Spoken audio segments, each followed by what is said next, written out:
ठीक है सर, हमने तो एम्प्लॉयमेंट के नाम पर पैसा दिया, ये रिश्वत नहीं है, ये घूस नहीं है, इसको लेजिटिमेट समझा जाए। देखिए, अब ये तो हमने अब कई चुनाव हमारे सामने हैं जिनमें हमने पाया है कि जिन राज्यों में, उसमें विपक्ष की सरकार भी शामिल है, झारखंड की, कि उन्होंने चुनाव के समय कुछ पैसे महिलाओं के नाम पर लोगों को दिए। ये घूस है, चाहे विपक्ष दे चाहे हाँ, पक्ष जो दे, भी ये घूस है, रिश्वत है, या और फिर हमने ये पाया इसको हमने पाया उसके नतीजे जो भी सत्ता में रहा है, जिसने पैसे दिए उसके पक्ष में गए हैं। ये तो एक फैक्ट है। दूसरी बात, अभी वो कह रहे थे, सिंह साहब अच्छी बात कह रहे थे। देखिए, अभी करीब 6-7 केसेस हैं जो सब चुनाव आयोग को इंगित किए गए हैं, जिसमें सब में 2-2 इपिक नंबर हैं। एक मामले में तो 3 इपिक नंबर है। क्या आप इसको क्लियर कर सकते हैं कि ये सही है? खुद चुनाव आयोग की वेबसाइट पे कहा गया है कि ये गलत है, अपराध है, इसमें 1 साल की सजा हो सकती है। और ऐसे लोगों ने वोट दिए हैं, सब के सब बीजेपी के कार्यकर्ता हैं या बीजेपी से संबंधित हैं। 6 मामले कम से कम ऑन रिकॉर्ड है, सब चुनाव आयोग को भेजे गए हैं। चुनाव आयोग किसी का जवाब नहीं दे रहा है। चुनाव आयोग ने पिछले 5 दिनों में ये नहीं बताया कि कितने महिला वोटर थे, कितने पुरुष वोटर थे। इसके पहले किसी चुनाव में ऐसा नहीं हुआ है। क्या इन सब चीजों पर बात नहीं होनी चाहिए, या ये सवाल नहीं है, या इसलिए कि चुनाव कोई जीत जाता है तो ये सब सवाल नगण्य कर दिए जाएं? सिर्फ चुनाव जीतने को सही कहेंगे? नहीं, अभी शीतल जी, छोटा कम समय है थोड़ा सा, आप इन सारे पोल्स के साथ नहीं जा रहे। आप कह रहे हैं आपकी नजर में ये अविश्वसनीय है। मेरे हिसाब से ये बहुत क्लोज इलेक्शन है। ठीक है, अधिकतम 2% का फर्क होना चाहिए, उसके रेशियो में सीटों का डिफरेंस हो सकता है। आप क्या कोई प्रेडिक्ट करना चाहते हैं कि भाई कितनी सीटें महागठबंधन को और कितनी एनडीए को? नहीं, अभी इसलिए नहीं कि हम एक प्रेडिक्शन कर चुके हैं आपके कार्यक्रमों में 2-3 दिन पहले, कि अगर महागठबंधन जीतेगा, क्लोज इलेक्शन है, तो हमने कहा है वो 125 से ज्यादा नहीं जा सकता, जैसी वहां की फील्ड। अच्छा, ठीक है पंकज जी। और अगर ये जीतता है, मतलब बीजेपी वाला गठबंधन जीतता है, ये कुछ ज्यादा सीटें ले सकता है।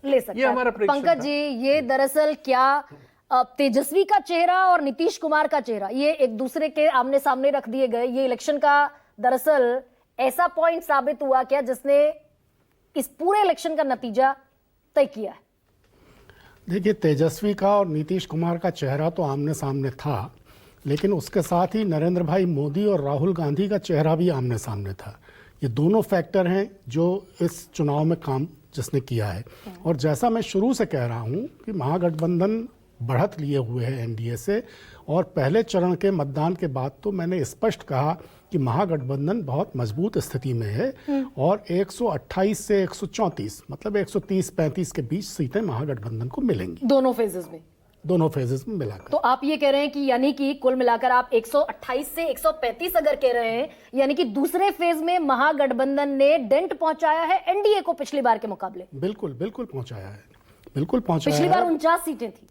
एनडीए भी इस बात को जानता है, आरपी सिंह जी भी इस बात को जानते हैं। अब यहाँ कुछ भी कहें, हाँ। लेकिन भारतीय जनता पार्टी के जो आंतरिक सर्वे हैं उनमें भी ये बात निकल के सामने आई है कि एनडीए पीछे है। और जैसे कंचना जी कह रही थी ना कि नीतीश कुमार ने कोशिश की कि भारतीय जनता पार्टी सबसे बड़ी पार्टी नहीं बन पाए, और भारतीय जनता पार्टी ने कोशिश की कि यूनाइटेड जनता दल सबसे बड़ी पार्टी बनकर उभर कर सामने ना आ पाए।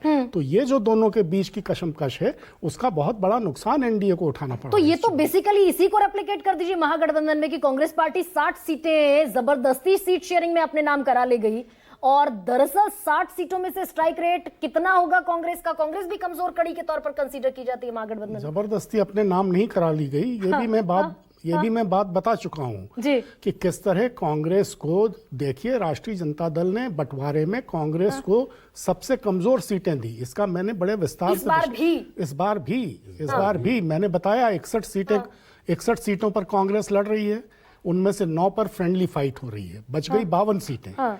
उन 52 सीटों में से 23 सीटें ऐसी हैं जिनमें पिछले 7 चुनावों में डीलिमिटेशन के बाद 7 चुनावों में 23 सीटों पर महागठबंधन का कोई भी राजनीतिक दल चुनाव नहीं जीता है, वो सीटें कांग्रेस को मिली हैं। तो यानी इतने नेगोशिएशन के बावजूद कांग्रेस उसका फायदा नहीं ले पाई। केसी त्यागी सर, ये एक पॉइंट का जवाब दे दीजिए कि क्या बीजेपी जेडीयू से इस बार छोटी पार्टी बनती हुई दिखेगी गठबंधन में?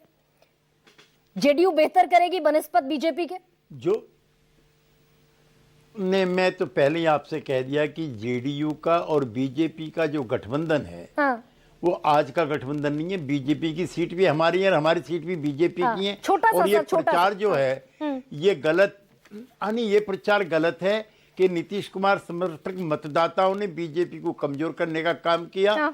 ऐसा सुकेश जी किसी भी क्षेत्र में नहीं मिला। अच्छा, 1 सेकंड सुकेश, इसी को जरा और क्लैरिफाई कीजिए भाई। बहुत बड़ा नैरेटिव है कि जेडीयू का वोटर बीजेपी की तरफ इस बार शिफ्ट नहीं हुआ, बीजेपी पिछली बार से इस बार कम सीटों पर आई। देखिए, कितना सच कितना झूठ? ऐसी कॉन्स्पिरेसी थियरी चुनाव के वक्त आती है। सोशल मीडिया का बहुत बड़ा हथियार है ये। छोटा सा मोटे तौर पे जब दो बड़ी पार्टियां, दो इक्वल पार्टियां जब एक साथ लड़ती हैं गठबंधन में, तो वो एक दूसरे को कॉम्प्लीमेंट करती हैं। ठीक है। जो आरजेडी के सामने सबसे बड़ी चुनौती है, अगर उनको सीट जीतना है तो उनको अपना स्ट्राइक रेट 85% के आसपास उनकी स्ट्राइक रेट होनी चाहिए, तब जाकर कहीं वो क्लोज फाइट में आएंगे। इसलिए मैं कहता हूं ये अपहिल टास्क है। और दूसरा, एक लाइन में मैं देखना चाहूंगा, जैसे मैं पहले राउंड के बाद कह रहा था कि महिलाओं ने कितनी संख्या में वोट किया है, वो पुरुषों से कितनी ज्यादा है, वो एक डिसाइसिव फैक्टर होगा। लोग माने ना माने, ठीक है। तो महिलाएं दरअसल